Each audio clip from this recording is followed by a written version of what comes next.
ओम शांति। 22 फरवरी 2024 बाबा के साकार मधुर महावाक्य। मीठे बच्चे, इस शरीर से जीते जी मरने के लिए अभ्यास करो।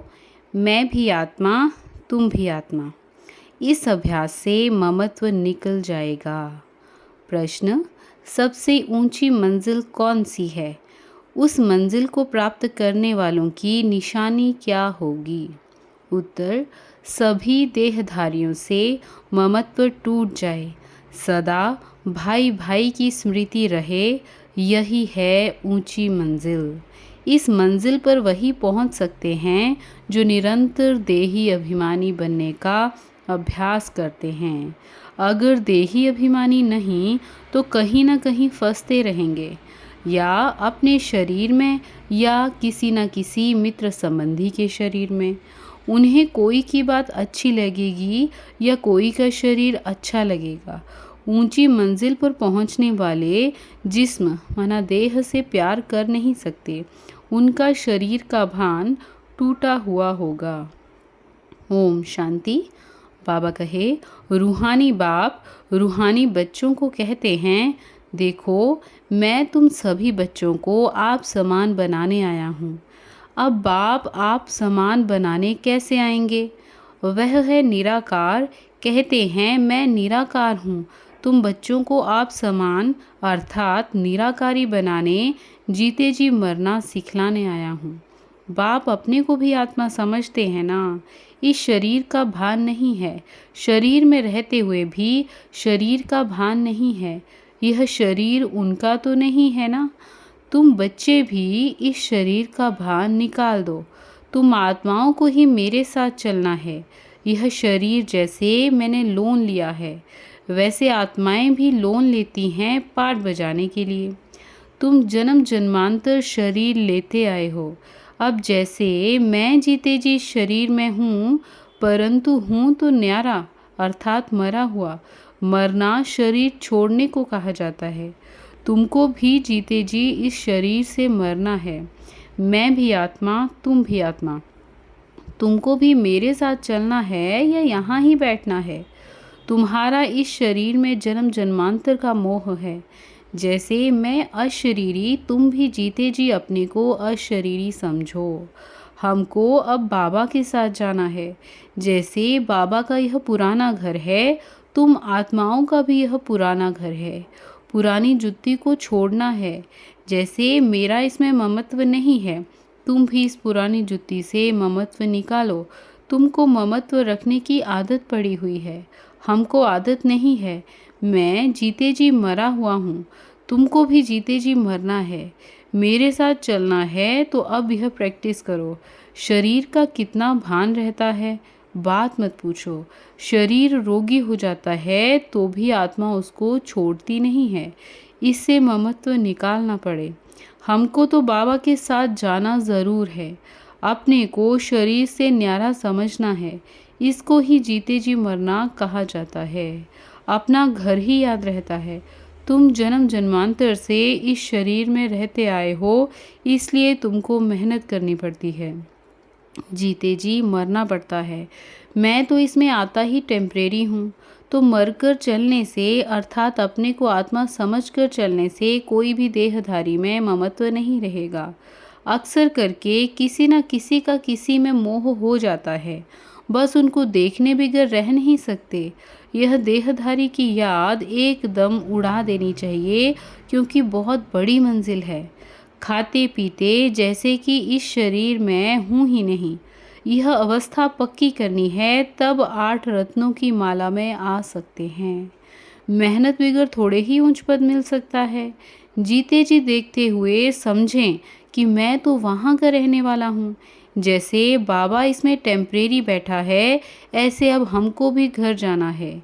जैसे बाबा का ममत्व नहीं है, वैसे हमको भी इसमें ममत्व नहीं रखना है। बाप को तो इस शरीर में बैठना पड़ता है तुम बच्चों को समझाने लिए। तुमको अब वापस चलना है, इसलिए कोई देहधारी में ममत्व ना रहे।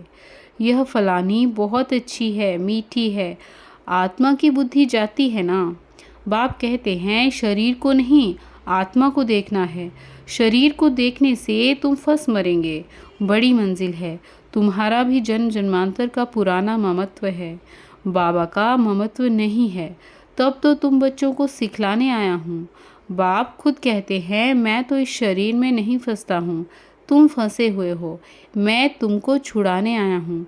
तुम्हारे 84 जन्म पूरे हुए, अब शरीर से भान निकालो। देही अभिमानी होकर ना रहने से तुम कहीं ना कहीं फंसते रहेंगे। कोई की बात अच्छी लगेगी, कोई का शरीर अच्छा लगेगा, तो घर में भी उनकी याद आती रहेगी। जिस्म पर प्यार होगा तो हार खा लेंगे। ऐसे बहुत खराब हो जाते हैं। बाप कहते हैं, स्त्री पुरुष का संबंध छोड़ अपने को आत्मा समझो। यह भी आत्मा, हम भी आत्मा। आत्मा समझते समझते शरीर का भान निकलता जाएगा। बाप की याद से ही विकर्म भी विनाश होंगे। इस बात पर तुम अच्छी तरह से विचार सागर मंथन कर सकते हो। विचार सागर मंथन करने बगैर तुम उछल नहीं सकेंगे। यह पक्का होना चाहिए कि हमको बाप के पास जाना है ज़रूर। मूल बात है याद की। 84 का चक्र पूरा हुआ, फिर शुरू होना है। इस पुरानी देह से ममत्व नहीं हटाया तो फंस पड़ेंगे, या अपने शरीर में या कोई मित्र संबंधी के शरीर में। तुमको तो किससे भी दिल नहीं लगानी है। अपने को आत्मा समझ बाप को याद करना है। हम आत्मा भी निराकार, बाप भी निराकार। आधा कल्प तुम भक्ति मार्ग में बाप को याद करते आए हो ना। हे प्रभु कहने से शिवलिंग ही सामने आएगा। कोई देहधारी को हे प्रभु कह ना सके। सभी शिव के मंदिर में जाते हैं, उनको ही परमात्मा समझ पूछते हैं। ऊंचे से ऊंचा भगवान एक ही है। ऊंचे से ऊंचा अर्थात परम धाम में रहने वाला। भक्ति भी पहले अव्यभिचारी होती है एक की, फिर व्यभिचारी बन जाती है। तो बाप बार बार बच्चों को समझाते हैं कि तुमको ऊंच पद पाना है तो यह प्रैक्टिस करो। देह का भान छोड़ो। सन्यासी भी विकारों को छोड़ते हैं ना। आगे तो सतो प्रधान थे, अभी तो वह भी तमो प्रधान बन पड़े हैं। सतो प्रधान आत्मा कशिश करती है, अपवित्र आत्माओं को खींचती है, क्योंकि आत्मा पवित्र है। भल पुनर्जन्म में आते हैं तो भी पवित्र होने के कारण खींचते हैं। कितने उन्हों के फॉलोज बनते हैं। जितनी पवित्रता की जास्ती ताकत, उतने ज़्यादा फॉलोअर्स। यह बाप तो है ही एवर प्योर, और है भी गुप्त। डबल है ना। ताकत सारी उनकी है, इनकी माना ब्रह्मा की नहीं। शुरू में भी तुमको उसने कशिश की, इस ब्रह्मा ने नहीं, क्योंकि वह तो एवर प्योर है। तुम कोई इनके पिछाड़ी नहीं भागे। यह कहते हैं, मैं तो सबसे जास्ती पूरे 84 जन्म प्रवृत्ति मार्ग में रहा, यह तो तुमको खींच ना सके। बाप कहते हैं, मैंने तुमको खींचा। भल सन्यासी पवित्र रहते हैं, परंतु मेरे जैसा पवित्र तो कोई भी होगा नहीं। वह तो सब भक्ति मार्ग के शास्त्र आदि सुनाते हैं। मैं आकर तुमको सब वेदों शास्त्रों का सार सुनाता हूँ। चित्र में भी दिखाया है, विष्णु की नाभि से ब्रह्मा निकला, फिर ब्रह्मा के हाथ में शास्त्र दिखाए। अब विष्णु तो ब्रह्मा द्वारा शास्त्रों का सार सुनाते नहीं हैं, वो तो विष्णु को भी भगवान समझ लेते हैं। बाप समझाते हैं, मैं इन ब्रह्मा द्वारा सुनाता हूँ, मैं विष्णु द्वारा थोड़े ही समझाता हूँ। कहाँ ब्रह्मा कहाँ विष्णु। ब्रह्मा सो विष्णु बनते हैं, फिर 84 जन्म के बाद यह संगम होगा। यह तो नई बातें हैं ना। कितनी वंडरफुल बातें हैं समझाने की। अब तो बाप कहते हैं, बच्चे जीते जी मरना है। तुम शरीर में जीते हो ना, समझते हो हम आत्मा हैं, हम बाबा के साथ चले जाएंगे। यह शरीर आदि कुछ भी ले नहीं जाना है। अब बाबा आया है, कुछ तो नई दुनिया में ट्रांसफ़र कर दें। मनुष्य दान पुण्य आदि करते हैं दूसरे जन्म में पाने के लिए। तुमको भी नई दुनिया में मिलना है। यह भी करेंगे वही जिन्होंने कल्प पहले किया होगा। कम जास्ती कुछ भी नहीं होगा। तुम साक्षी होकर देखते रहेंगे, कुछ कहने की भी दरकार नहीं रहती। फिर भी बाप समझाते हैं, जो कुछ करते हैं तो उसका भी अहंकार नहीं आना चाहिए। हम आत्मा यह शरीर छोड़कर जाएंगे, वहाँ नई दुनिया में जाकर नया शरीर लेंगे।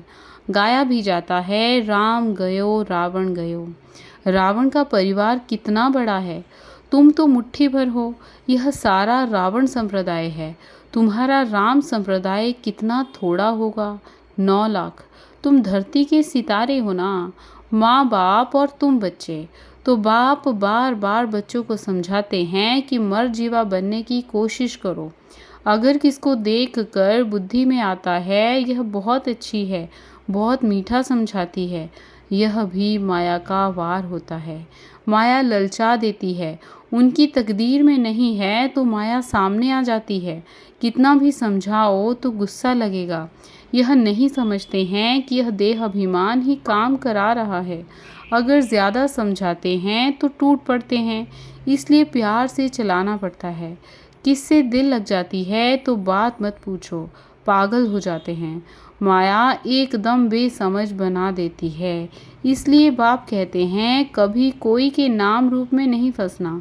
मैं आत्मा हूँ और एक बाप जो विदेही है उनसे ही प्यार रखना है। यही मेहनत है। कोई भी देह में ममत्व ना हो, ऐसे नहीं घर में बैठे भी वह ज्ञान देने वाली याद आती रहे। बड़ी मीठी है, बहुत अच्छा समझाती है। अरे मीठा तो ज्ञान है, मीठी आत्मा है, शरीर थोड़े ही मीठा है। बात करने वाली भी आत्मा है, कभी भी शरीर पर आशिक नहीं होना है। आजकल तो भक्ति मार्ग बहुत है, आनंदमयी माँ को भी माँ माँ करते याद करते रहते हैं। अच्छा, बाप कहाँ है? वर्षा बाप से मिलना है या माँ से? माँ को भी पैसा कहाँ से मिलेगा? सिर्फ माँ माँ कहने से ज़रा भी पाप नहीं कटेंगे। बाप कहते हैं मामेकम याद करो, नाम रूप में नहीं फंसना है, और ही पाप हो जाएगा क्योंकि बाप का नाफरमान बरदार बनते हो। बहुत बच्चे भूले हुए हैं। बाप समझाते हैं मैं तुमको लेने आया हूँ, सो ज़रूर ले जाऊँगा, इसलिए मेरे को याद करो। एक मुझे याद करने से ही तुम्हारे पाप कटेंगे। भक्ति मार्ग में बहुतों को याद करते आए हो, परंतु बाप बिगर कोई काम कैसे होगा? बाप थोड़े ही कहते हैं माँ को याद करो, बाप तो कहते हैं मुझे याद करो। पतित पावन मैं हूँ, बाप के डायरेक्शन पर चलो।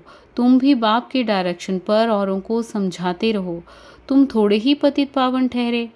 याद एक को ही करना है, हमारा तो एक बाप दूसरा ना कोई। बाबा हम आप पर ही वारी जाएंगे, वारी जाना तो शिव बाबा पर ही है, और सबकी याद छूट जानी चाहिए। भक्ति मार्ग में तो बहुतों को याद करते रहते हैं, यहाँ तो एक शिव बाबा दूसरा ना कोई। फिर भी कोई अपनी चलाते हैं तो क्या गति सदगति होगी। मूंझ पड़ते हैं, बिंदी को याद कैसे करें? अरे तुमको अपनी आत्मा याद है ना कि मैं आत्मा हूँ, वह भी बिंदी रूप ही है। तो तुम्हारा बाप भी बिंदी है। बाप से वर्षा मिलता है, माँ तो फिर भी देहधारी हो जाती है। तुमको विदेही से ही वर्षा मिलना है, इसलिए और सब बातें छोड़ एक से बुद्धि योग लगाना है। अच्छा, मीठे मीठे सीखी लदे बच्चों प्रति माता पिता बाप दादा का याद प्यार और गुड मॉर्निंग। रूहानी बाप की रूहानी बच्चों को नमस्ते। हम रूहानी बच्चों की रूहानी माता पिता बाप दादा को याद प्यार गुड मॉर्निंग और नमस्ते। शुक्रिया बाबा, शुक्रिया। धारणा के लिए मुख्य सार बाबा कहे शरीर का भान खत्म करने के लिए चलते फिरते अभ्यास करना है, जैसे कि इस शरीर से मरे हुए हैं, न्यारे हैं, शरीर में है ही नहीं। बिगर शरीर आत्मा को देखो। कभी भी किसी के शरीर पर तुम्हें आशिक नहीं होना है। एक विदेही बाप से ही प्यार रखना है, एक से ही बुद्धि योग लगाना है। आज का वरदान सेवा और स्व पुरुषार्थ के बैलेंस द्वारा ब्लेसिंग प्राप्त करने वाले कर्म योगी भव। सेवा और स्व पुरुषार्थ के बैलेंस द्वारा ब्लेसिंग प्राप्त करने वाले कर्म योगी भव। विश्लेषण, कर्म योगी अर्थात कर्म के समय भी योग का बैलेंस हो। सेवा अर्थात कर्म और स्व पुरुषार्थ अर्थात योग युक्त। इन दोनों का बैलेंस रखने के लिए एक ही शब्द याद रखो कि बाप करावनहार है और मैं आत्मा करणहार हूँ। यह एक शब्द बैलेंस बहुत सहज बनाएगा और सर्व की ब्लेसिंग मिलेगी। जब करणहार के बजाय अपने को करावनहार समझ लेते हो तो बैलेंस नहीं रहता और माया अपना चांस ले लेती है। आज का स्लोगन, नज़र से निहाल करने की सेवा करनी है तो बाप दादा को अपनी नज़रों में संभालो। नज़र से निहाल करने की सेवा करनी है तो बाप दादा को अपनी नज़रों में संभालो। अच्छा, ओम शांति, ओम शांति।